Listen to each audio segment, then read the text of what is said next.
Hello everyone, welcome back. I hope everyone had a good little break, whether online or in person. I'm now happy for us to continue, of course, today's forum. I have the honor and privilege to introducing Dr. Keith Devlin from Stanford University. Dr. Devlin's an emeritus mathematician at Stanford and a co-founder and executive director of the Stanford H-Star Institute, a co-founder of the Stanford MediaX Research Network, and a senior research emeritus at CSLI.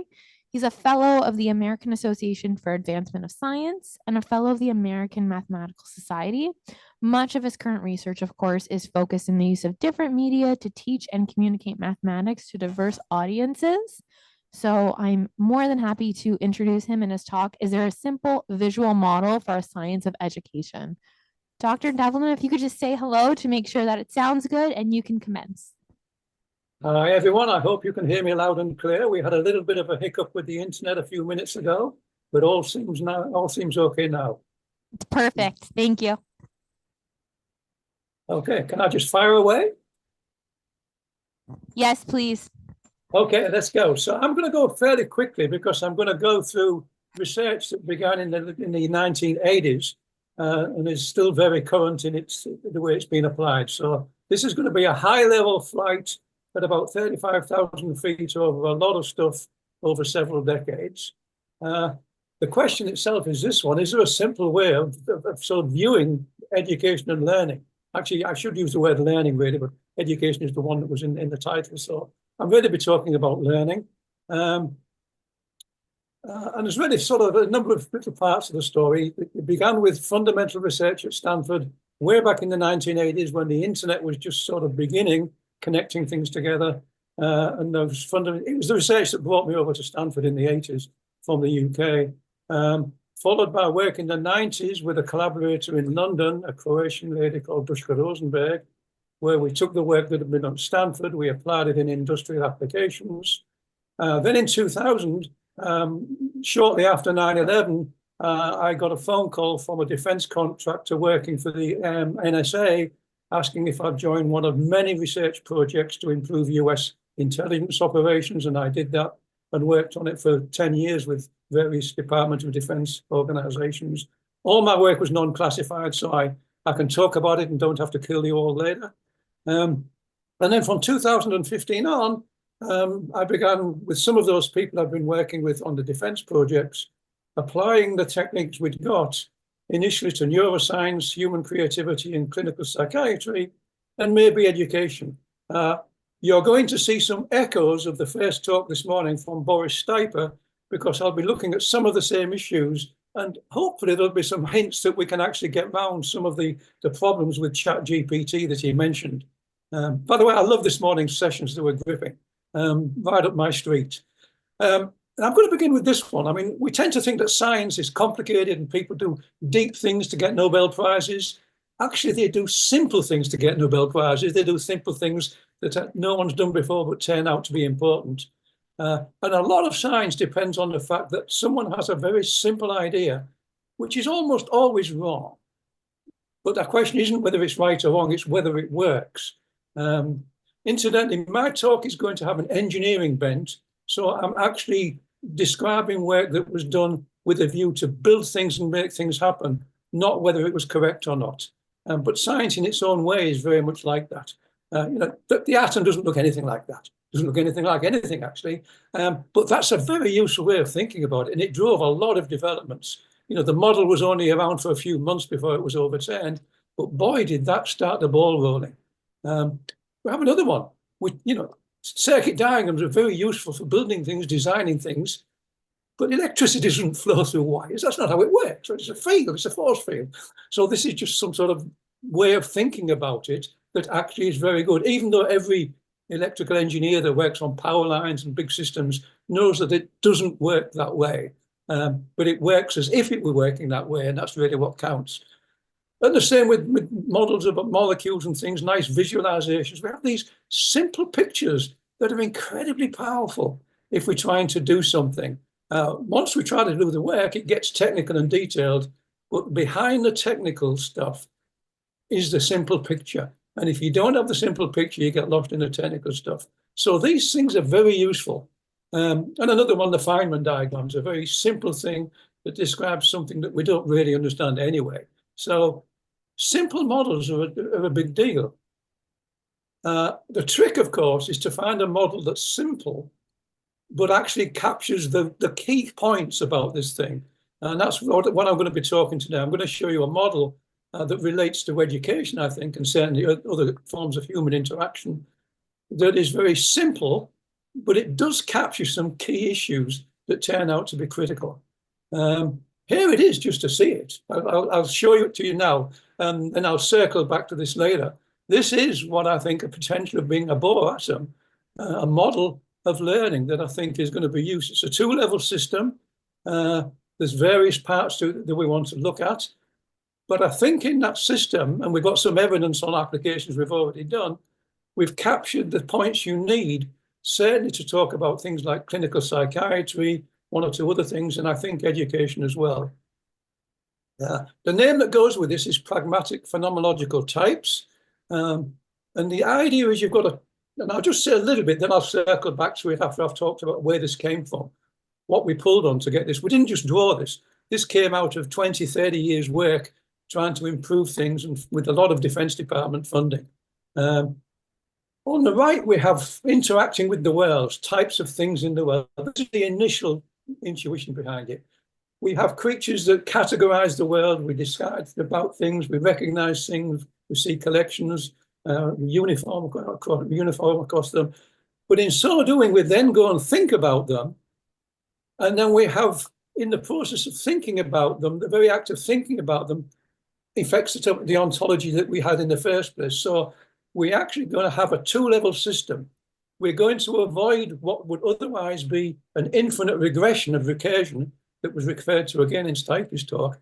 We're going to do this by just going to the second level. Just as in engineering, linear equations are pretty good for many things.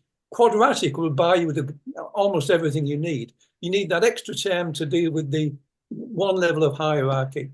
And it turns out to understand communication and learning, if you go one level of abstraction beyond interacting with the world, to the brain responding and adjusting itself to that, then you can get an awful long way. And I think you can get, and certainly much further than you can without it. So the question is, how did we get to that diagram? The diagram itself was part of a deliverable to the Department of Defense. And it began, for me at least, and conceptually it began in the 1980s with work to look at information and how do we define it, how do we understand what it is. Shannon had developed a theory of information, which was actually the theory of channel capacity for how many bits can you get through a wire. What we were trying to do was say, how can you describe the actual semantic content of those bits when they're traveling through wires? And the first question we had to answer was, what is information?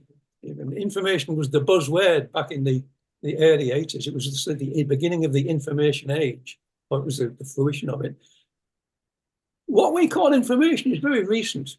The word was around for a long time as an adjective, but it was only in the 19th century when we had things like newspapers in particular, which are artifacts that carry information, were created and sent. So people were communicated not by speaking and talking and interacting, but through things, symbols on pages.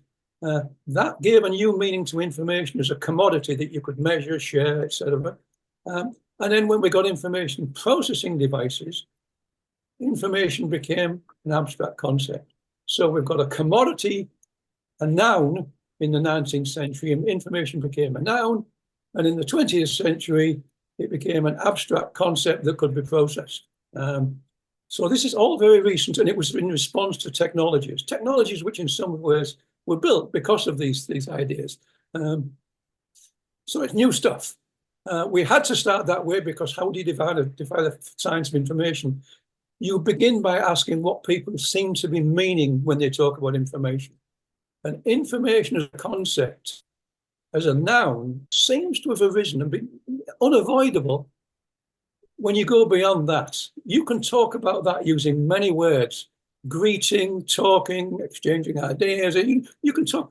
You would normally only say they're exchanging information if they were spies and they're passing on a secret information. You don't need the word information to talk about that. You say they're telling about someone something, they're telling a story, they're giving something. That doesn't really recognize, doesn't require a concept, a noun called information. This does. It's almost impossible to talk about that picture, whether that's a physical wire or the Ethernet or just a Wi-Fi, whatever it is.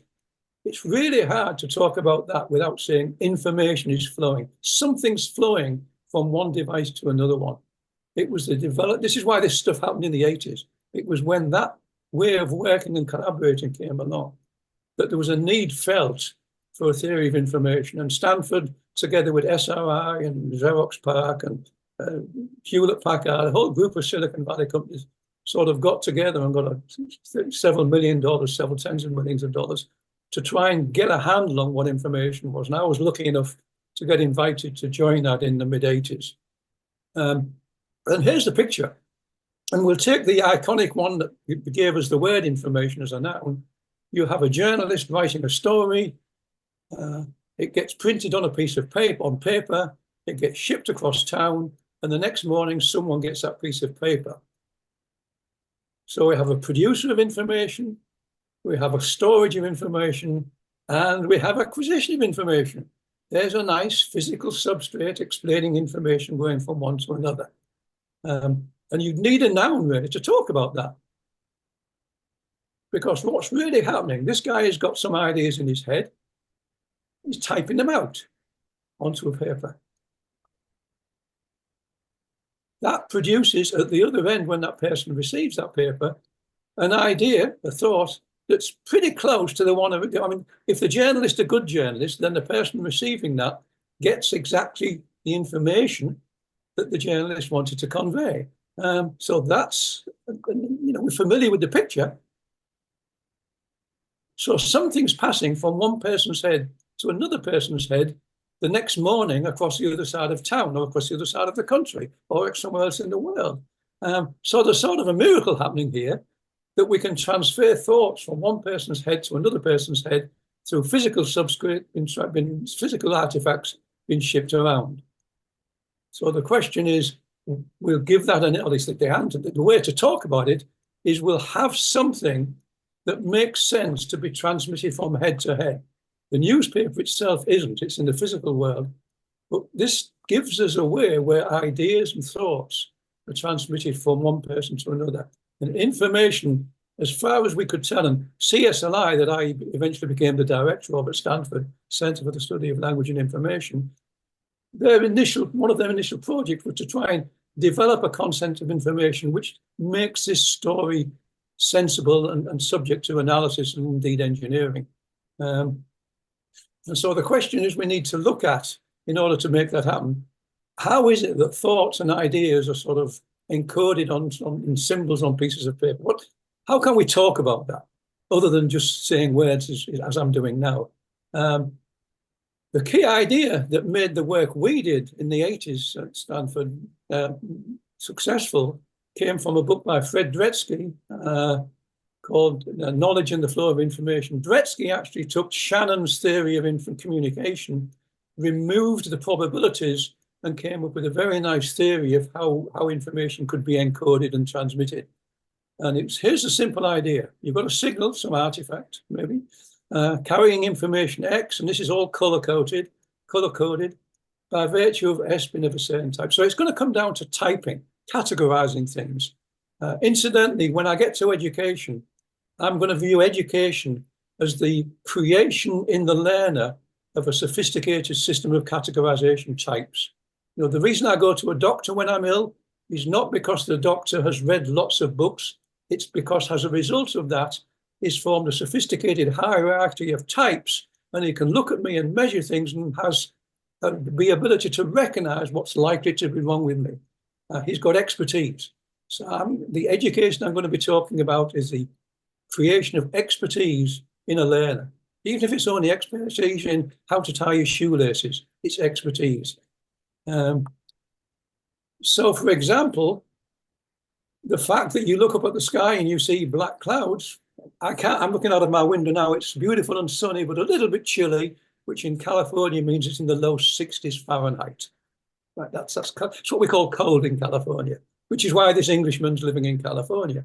And it's by virtue of the fact that there are black clouds that the sky gives the information that it's red. So we are going to understand information flow and information encoding in terms of types, and we can formalize types within mathematics. So we go back to this picture, and we can formalize that picture now in mathematics by introducing typing as the key connection between the person and the idea that gets represented on the paper. Not that kind of typing, abstract mathematical types. This is a type theory as you get in various parts of logic and computer science. And we have constraints that link types. So we're going to have this artificial mathematical layer at the top, this platonic layer of objects and relationships that correspond in the platonic mathematical world to the physical things that are going on with trucks carrying newspapers along, etc. For example, and I'll give an example, then I'll come back to that particular picture. There's a constraint that links, when we look at the sky, we look at the air and we see smoke in the distance. And in California and in large parts of Canada these days, we look at the sky, we see smoke and we say, there's a fire there, or we can smell it. So we have become adapted and very finely attuned, and we even carry apps on our iPhone to tell us this when there's smoke, and then we know there's a danger of fire. So we can see that, and that situation that we observe, we categorize it immediately as smoke. We just say there's smoke in the sky. There's a constraint that says that's probably because there's fire. So we can extend what we can see to what we're pretty well sure is actually going on behind those trees. It's very reliable, and humans are not the only creatures at all that recognize this constraint. The constraint is at an abstract level. It's between two types, smokiness and fireness. But boy, does it relate reliably to the real world. So we go back to Fretsky. His theory said information depends on typing things, categorizing things. As was observed in the first lecture this morning, ChatGPT does not do this, recognizing types and categorization. I mean, machine learning does do some of this, but there's a lot of sophistication required that machine learning doesn't yet handle. Oh, it's getting better. Rational action depends on type recognition. In fact, that's really the definition of rational action that I'm going to be at least implicitly assuming. Rational action being acting in accord to the types that we are aware of. For a given input stimulus, a rational agent produces an output. So that's sort of that's my working definition of rationality, and it's based on the types that we can recognize that are reliable types. And the constraints, and all of it gets cashed out in mathematics, they connect the types together. So the mathematical level, anyone who's been in computer science or abstract linguistics, this is familiar stuff. It's all familiar stuff. We just remix the elements and the ingredients and build a slightly different cake. Okay, so this picture, we can now literally formalize it in mathematics. In fact, we had at the back of our mind, we had this picture when we had a mathematical idea at the back of our minds that we thought was going to be the one, and that picture fitted it because we thought this is probably going to be best captured by a commutative diagram, which is very much 20th century mathematics with the introduction of category theory, etc. And it turns out that it's very useful for what we did, as it has been in computer science and other fields. So this picture, when you take away the images and just go down to the abstractions, you've got some situation in the world, some other situation in the world. They're part of the ontology. You have constraints up there, and you have connections. And now we have a mathematical way of describing, a model of describing what happens when people look up the sky, decide to cancel the barbecue and take the umbrella, or vice versa, right? So it's behaving rationally because you recognize types of things and you respond to them quickly.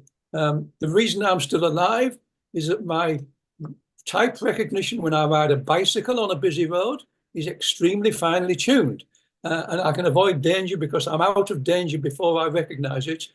And if I never give this lecture again, it's because I've gone wrong and I've slowed down too much. But We all have these abilities to develop these, to tune ourselves to these constraints very finely, even if we can't explicate how they came about.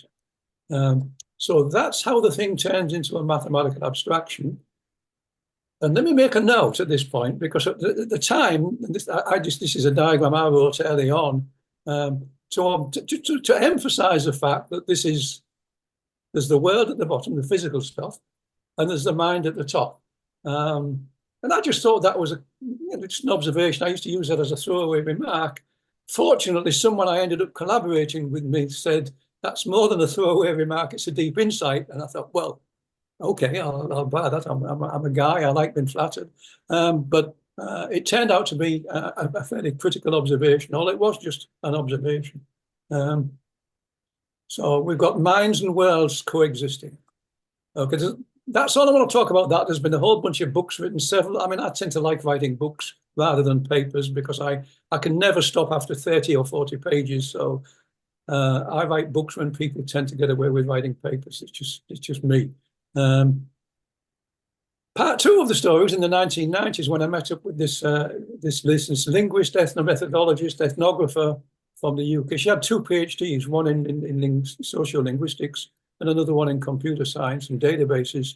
And we ended up writing a book called Language at Work, where we took lots of information, lots of data from industry, and sort of started using the techniques that had been developed at Stanford to analyze it. It was finding out why things went wrong in industry when experts were talking together in companies and things went wrong because the experts misunderstood each other. It's like the old, like NASA when they crashed a satellite because one group was using imperial measure and the other one was using European measure, et cetera, et cetera, et cetera. And so we actually looked at airline disasters as one of our database sources for looking at the linguistic problems that arrive in communication. So we looked, and the point was we took all of these analyses that she'd been doing and others as an ethnographer and analyzed them using the techniques that had been developed at Stanford. We were actually using the process of mathematical formalization, that's why it's called LFZ, layered form, in order to analyze things. So the details are unimportant, and if you're interested, it's in the book, and I think the book is still cheap. It's a paperback. I think I forget who brings it out now. I think it's University of Chicago publishes it now, or maybe it's Cambridge, one of the two.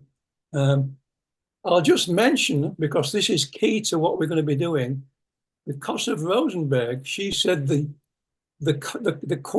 paper we should study, she said, to develop the technique that became LFZ was one by a guy called Harvey Sachs, an ethnomethodologist, in fact, one of the first ones, in the 1970s, and this was his key paper. And I spent a couple of years of my life looking at his argument where he analyzed this. He said, we'll take a simple two-sentence story spoken by a small child and try to understand how it is that a native speaker in English, without any reflection, thinks they know what it means and almost always does. But it gets a bit tricky if you've got a linguist working with you who throws you a curveball. Because I looked at that and thought, yeah, okay, that's kind of trivial. I mean, what is it to say? At which point she said, well, what about this one? Do you think the same thing when you read that? I said, no, of course not. Yes, she said, of course not. Why is it of course not? What's going on when we understand those two sentences in very, very different ways with different causality, different time sequences, and everyone can do it and they do it instantly and it's part of the brain. And it's all based on type recognition. Sachs had analyzed that using the rather convoluted language that ethnomethodologists develop in order to do that kind of thing. Rosenberg said, if we can do this in our formal mathematical theory, then that theory is worth pursuing. It took us a while, but we did it. And it's in the book. So that's all available. It's totally technical. There's pages of formulas and things, nothing deep, but you've got to sort of think about the details. So it was all about explaining how the brain works, because what happens is as you read the sentence, it redefines the meanings of things. It just switches instantly. So there's a second layer that we introduce. So this is why we're going to need a second layer of cognition, not just the one where we read or hear, but the one where our brain instantly changes the game that we're playing, changes how we see it. That work actually found its way to someone, at least working for that defense contractor after 9/11. Because that book, and I wrote a general book about it because a publisher approached me and said, can you write a sort of a business book on that where you go through Harvard Business Review, look at some of the stories about business failures, analyze those and put it on the market, because business people will buy a copy at the San Francisco airport. They have to be able to read it before they land at Heathrow, and then we'll sell books. And it sort of worked for a few months. So we sold a lot of those things and people read it. But after 9/11, I first started working for what was actually the NSA on a big project to improve. Viridian Systems was the contractor I worked for. Then the Navy picked up on the idea, and I got an invitation to work with a group for the US Navy. And then the Army got hold of it. And so I ended up spending over 10 years, I think almost 15 in some senses, working, not continuously, but over that period, working for 3 different agencies, all on non-classified projects, essentially the same project.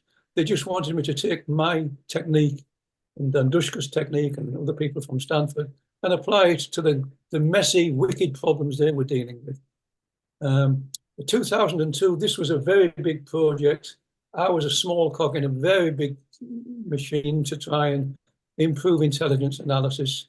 And that was a very big project involving lots of universities and companies and things. There were several groups from Stanford working on that as well. I was one of the smallest groups. The 2009 one for the Navy was analyzing the Navy runs the drones that are flying over war zones, and they wanted some way of pre-processing the video so that some poor human intelligence agent has a filtered set of things to look at. And then the more recent one was for the Army. That was to have equipment that the on-the-ground troops in small special ops can have, because they've got to make on-the-fly decisions. They're carrying about $1 million worth of equipment on their bodies. And so they need to have the best information to do it, to make calls on the ground when you can't have radio communications and things. So that was a project for those guys. I was doing the same thing, and it was just taking stuff they'd got and running it through our formalization mill and seeing what came out of it. I have no idea what they did with it because I didn't have clearance. Okay, this brings us to part 3, because the 2 people I worked with on the Navy project was Ted Goranson. He was an early AI guy from MIT that went into he wrote a very nice book called The Agile Business Enterprise or something like that. He was involved with DARPA, the whole thing, many years. And Beth Cardier was a professor of creative writing at the University of Sydney that he brought onto the team to work with me on understanding video processing. The reason being that intelligence analysis means creating a story of what happened based on a few scraps of information. And he thought, and I thought this was brilliant, the people who best are able to look at how you can use small pieces of information to create a big picture and tell a story are people who can write good stories. So she implicitly knows how you can piece things together to tell a story. Intelligence analysis is doing it backwards. You've got to sort of take the pieces. Well, no, it's doing it in the same way in some ways. You have these pieces of information, you have to put them together, which of course is a child in a classroom. Even back then, I thought this is going to have an education. In fact, I ended up co-founding an educational video game company because I thought this is really going to be useful for education, because the child in the classroom is like the intelligence analyst in a skiff somewhere, except the intelligence analyst has a big budget and the poor kid in the classroom has a teacher who doesn't have a big budget. If we could switch those around, the world might be a better place, but there we are. I got assigned to taking our technique and try to analyze not just workplace documents as I'd done with Rosenberg. Those are little paper documents we were looking at. I had to analyze a whole movie, which is an incredibly good movie for doing what we were doing, because this guy has to reboot his system every morning based on scraps of information he's written on bits of paper and things. So each day he lives according to a set of constraints and types, which he bootstraps from little notes he's left himself the day before. That was I watched that movie hundreds of times during the course of the next few years, applying the techniques in there to that. The gold standard would be whether the technique we had would predict the ending of the movie before you get to the last scene. The answer is no. I didn't think it possibly could, but we learned a lot by trying to do it. Christopher Nolan, he's good at doing that kind of thing, the director of that thing. At the other end of the spectrum, Beth Cardier said, I'm going to try and analyze Little Red Riding Hood. She said, that has all the key elements that if we can capture it for Little Red Riding Hood, you won't get swallowed by the complexity, as I was doing. You'll be dealing with the actual basic things. And her instincts were absolutely right, because she produced analyses of Little Red Riding Hood that Goranson was able to code into tools. So he started building tools as prototypes to deliver to the Defense Department for how you would build systems. If you've got all of the electricity in Utah at your disposal, then you could build a system, a computer system that can run these things. So he started building something that did this. And to build something, he needed a specification for building that thing. We ended up publishing the specification that he did in a paper in 2015. And this is part 4 of the story. So he did his work. He came up with diagrams, especially the specification of the system, delivered it to the Defense Department. And then we kept working on it because all of us could see that there was potential for something else here. It was just it was very exciting when we realized what we'd got, because it had been a long slog to try and capture some real data and capture complexities of things in Little Red Riding Hood. We looked at various kinds of it had been used in satire and all kinds of things. So we looked at many versions of Little Red Riding Hoods with deeper meanings and all sorts of things to it. I'll say what we did in that paper in a minute. First, let me mention that we very quickly had some applications. And there was a paper we published in 2017 about a couple of things. Cardier was one of the, so this is the paper we took with pragmatic phenomenological types. And so I'm going to come back and circle around. This is the diagram I began at the beginning. Let me say a little bit more. He was the guy that wrote that diagram. That was his specification of the system. You can tell that because it's all computer engineering and words. I mean, those are the language he used to provide a specification. That was why he wrote that thing in a diagram, because it was going to it was a specification for a system that was going to be built, not completely automated, a system that being used by experts. So that was meant to capture experts using a system. That was how the system was supposed to be built and the protocols for using it. So that was why he wrote that diagram. It's a 2-level system, as I alluded to at the beginning. But where exactly did that particular diagram come from, based on all of the history that I've very quickly gone over? Well, it came from there. He took a look at this thing, the thing that was just a throwaway remark in talks I used to give. Isn't this cool? We've got these 2 levels, etc. And he flipped it 90 degrees counterclockwise to get a specification, not in terms of hierarchies, but building something. So if you take that and flip it counterclockwise 90 degrees, that's your L1 system, that's your L2 system, and now you flip it and you've got that. And we've carried with us the typing structure that gives you L1 to L2 and L2 to L1, because we need that to tie those things together. This will stand or fall by how well we tie these 2 things together. So right, we've got types of things in the world. In the original application. You've got an agent, like a soldier on the ground in Iraq, recognizing things on the ground as a trained soldier, so he can capture things and act on the basis of that. But the world is changing constantly around that soldier, so he's constantly got to adapt how he interprets what is seen. So he has to know his higher level knowledge of all how you react to certain things, how you change what you're doing on the fly. And we need to be able to capture the fluid way that people go from one to the other. They have access to one through their senses. They use the other one mainly in the subconscious. You just instantly know what things mean, just like you know a baby cried and mummy picked it up.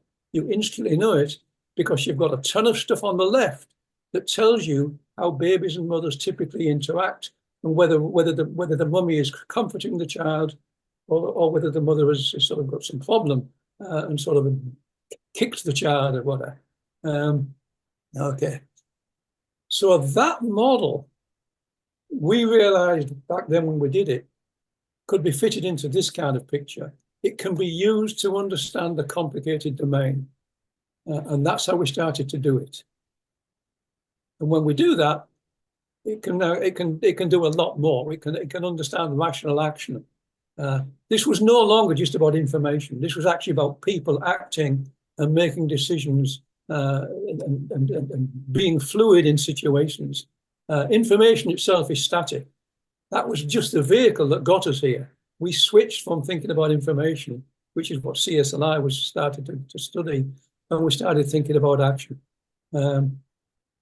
Okay, so summarizing what we've got so far, rational action depends on type recognition. That's from Bretsky. For a given input stimulus, a rational input, that's the simple one. And of course, this applies to simple creatures, little agents in the pond that will move across the pond if there's some poison at one end of the pond. All creatures that have anything like, a brain brain's really developed in creatures to mediate between input stimuli and output responses. The more sophisticated your brain, the more you can distinguish things and get more refined responses. Constraints are the things that we can formalize in mathematical language to talk about how those things work. Expertise then amounts to a large range of domain types and conventions. So the key to the way I now think about education is it's all about acquisition of types, sophisticated refinement of types, and it's about expertise. Information was necessary when books were a sort of medium because we pushed them through books, but books was in some ways a bottleneck to getting from one person to another. And so we started saying, well, we've got this framework. Garnson delivered it to the Defense Department. Let's try and do other things with it. And in fact, that's when we began to think that maybe this is like the Bohr atom. Maybe this is an all-purpose tool that allows us to think about things in a way that's productive. We're not solving any problems. We're providing experts with a way of looking at things that could be very productive, just as Bohr did with his atom. It didn't look like that. It didn't last very long as an explanation, scientific explanation. But boy, was it a useful way to the experts to think about it. They still do think about it that way. We still think about electric power in terms of something flowing through a wire. Very useful way to think about it. Okay, so now let's look at one of the ways we thought about it, a model of the mind. If you're trying to use this to model how the mind works, if you're trying to look at it as a tool for cognitive science, you could say, well, there's a real world mind, the thing that interacts with the world. That's level one. And then you've got this internal thing. I'm not going to call it the subconscious. I'm not going to get into left hemispheres and right hemispheres. I'm just talking very general categorization of these two things. There's the stuff that deals with the interacting with the world, and then there's the stuff that deals with us interacting with the world, reflection, etc., etc. So we've got all this stuff on the right, which is basically linear, very focused, self-awareness, things there. That's all sort of there. This isn't just it's the level that deals with the interaction. But then there's the stuff on the left that influences the ontologies, the primitives, the language. it's all going to the left and bouncing back and forth. The stuff on the right in humans that I've listed is we know is hippocampus, prefrontal cortex.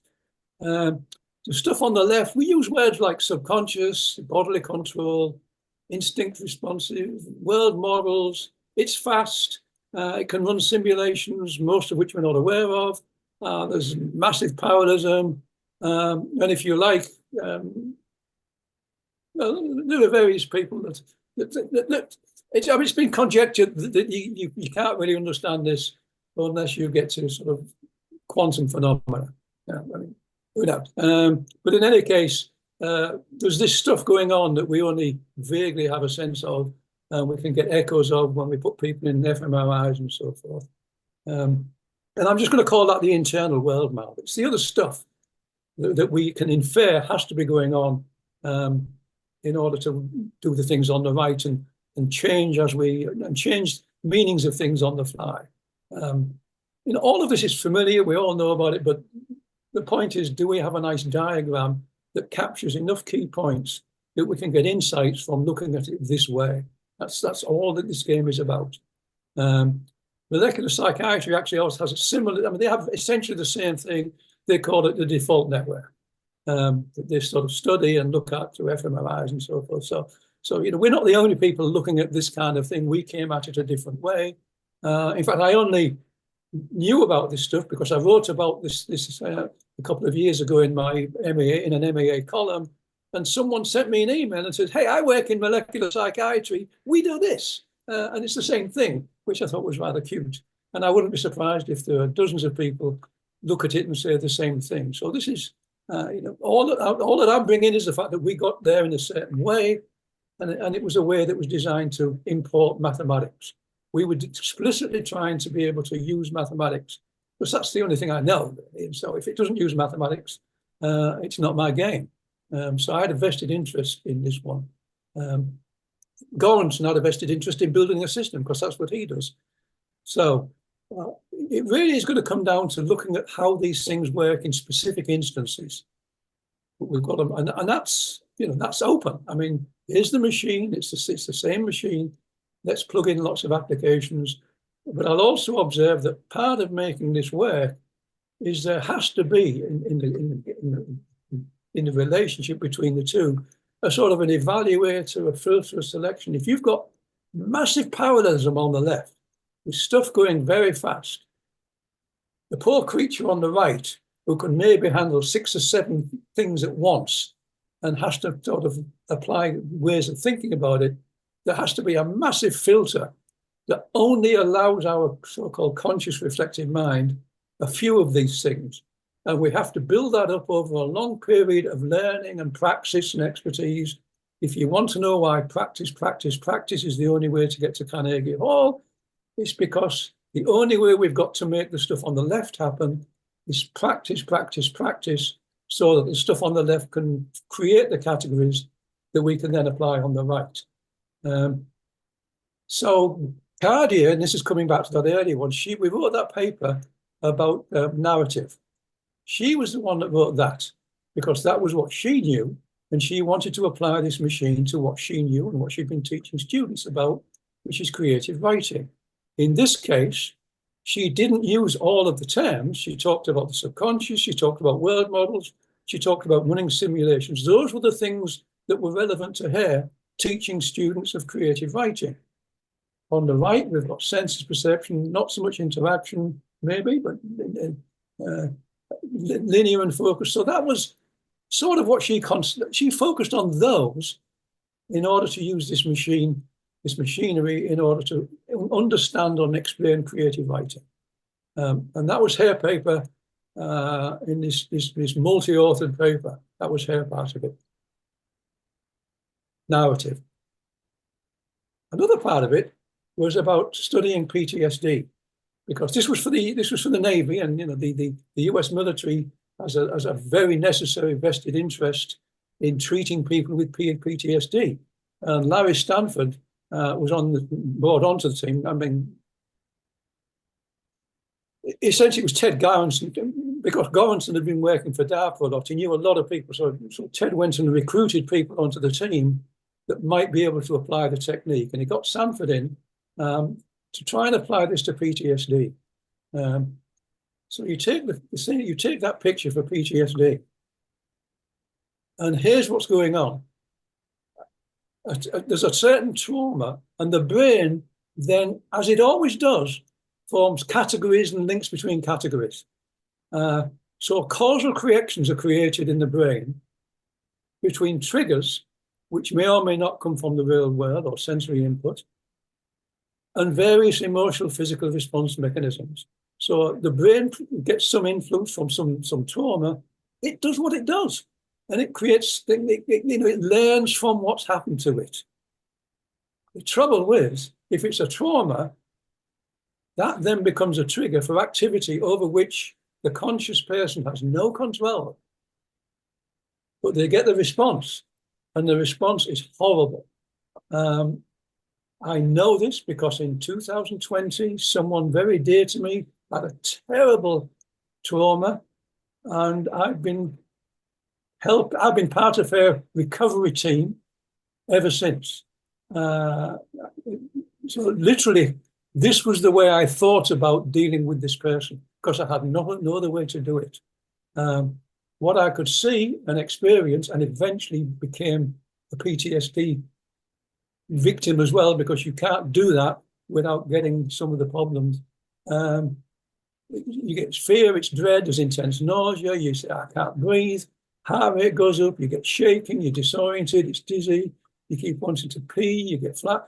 It's horrible. It's horrible to be in it, and it's horrible to be part of it and close to it. So I had a vested interest to see how much this diagram would help me understand what I was living on a daily basis. Typically, what the technique has been, and this is where Sanford came in, this is Sanford's work, Larry Sanford. Typically, you see, you've got to try to avoid the techniques or train yourself to the techniques. Somehow, the more you can avoid getting to those triggers, then you're just not going to get the things. Without a trigger, the thing is not going to fire. It's just a network that starts up, a subnetwork that's horrible to experience. But if we look at this, then if indeed there is a big filter required to make this whole thing work in order that we can behave rationally, there has to be a massive filter to filter out the bulk of things that are going on in the left before they become aware to us, before we become aware of them. Can we find ways to refine the filter? Can we focus on the filters and think about ways of developing filters? So we won't stop the trigger, but can we find ways to stop the response? There are various ways. I mean, you can use virtual reality to do that. So this is, again, lots of people are doing this. This is just one way of looking at it. And the only thing I'm claiming about this is I think it's a very useful way of looking at it, just like the Bohr atom or the circuit diagram. That's my one and only claim. I think it's useful in the way those are useful. Is it right? Is it wrong? Who cares? Does it work? Everyone cares. So instead of just focusing exclusively on the trigger, let's see if we can find ways of doing it. And as I said, other people are doing that anyway. Okay. So that was that one. The answer was yes. Yeah. Dr. Devlin, can we I'm sorry, just because of our shortness of time, we only have like about 13 minutes left and we still have one more session to go through. Is there any way we can? I'm on my penultimate slide. We're almost there. I've got a clock right in front of me. Okay.